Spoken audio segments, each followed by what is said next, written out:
podcast, Pascal Borde répond à mes questions. Avant de commencer, je vous précise que l'autrice Pascal Borde est une autrice auto-éditée chez Librinova.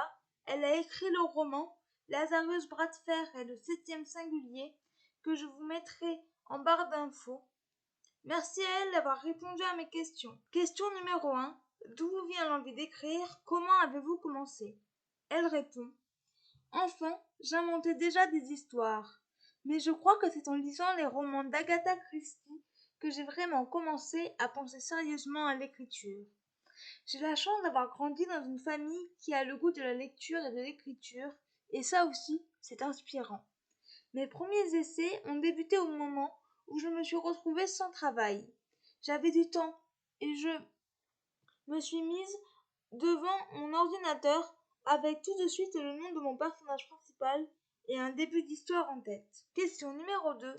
Comment construisez-vous vos personnages? Elle répond. Je les imagine tout de suite physiquement et leur donne un nom. Ensuite, je leur attribue des traits de caractère.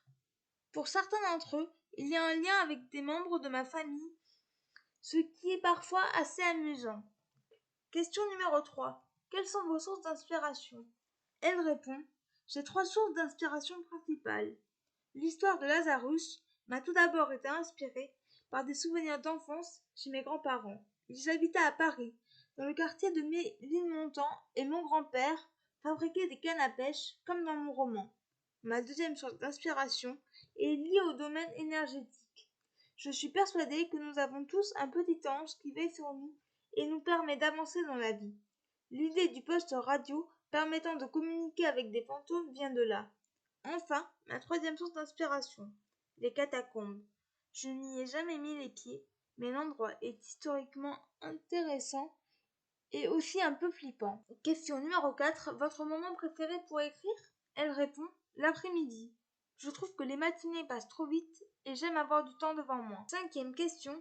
Quelle relation entretenez-vous avec vos personnages? Elle répond. J'ai un lien très fort avec tous mes personnages, qu'il s'agisse des personnages principaux ou secondaires. Ils doivent m'inspirer des émotions, amour, bien-être, joie, tristesse, peur, haine. Il m'est arrivé plusieurs fois, pendant mon travail, de relecture, de rire ou de pleurer sur certains personnages, sur certains passages, tant je m'imprègne de leur personnalité ou de leurs actions. 6e question. Avez-vous déjà écrit un livre avec un autre auteur? Aimeriez-vous essayer? Elle répond. Non, c'est pourtant une idée qui m'était venue quand j'étais adolescente. J'avais suggéré à mes parents d'écrire un roman policier avec moi, mais ça ne s'est pas fait. Aujourd'hui, je n'en ai pas envie, car je suis trop indépendante. 7e question. Avez-vous des projets d'écriture en ce moment? J'ai commencé l'écriture de la suite de Lazarus et le 7e singulier. Mon cerveau est donc en ébullition permanente et mon carnet de notes se remplit. 8e question. Quel est votre endroit préféré pour écrire? Elle répond. Pour écrire, j'ai besoin d'être seule et au calme. Mon bureau est installé à l'étage de ma maison, dans une chambre d'amis. 9e question. Quelles sont vos passions? Elle répond.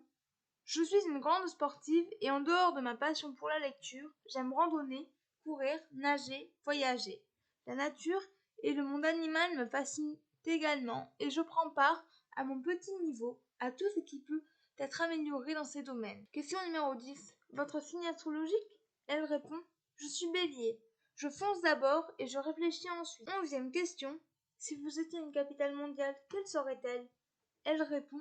J'aime beaucoup mon pays, alors je serai Paris. 12e question. Votre plat préféré? Elle répond. J'adore manger. Il est donc très difficile de parler d'un plat plutôt qu'un autre.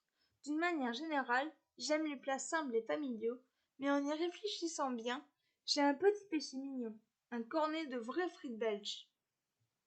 13e question. Si vous étiez un animal, lequel seriez-vous? Elle répond. Je suis une mère chat, alors je serai un chat. J'aime son indépendance et je lui envie sa zénitude. 14e question. Êtes-vous plutôt plat salé ou sucré? Elle répond. Je suis plutôt salé, mais j'avoue qu'il me faut quand même un petit truc sucré dans la journée. J'apprécie mon morceau de chocolat en fin de repas. 15e question. Thé ou café? Elle répond. Ni l'un ni l'autre. Je suis chocolat chaud non sucré. 16e et dernière question. Que préférez-vous écrire, les personnages, les lieux?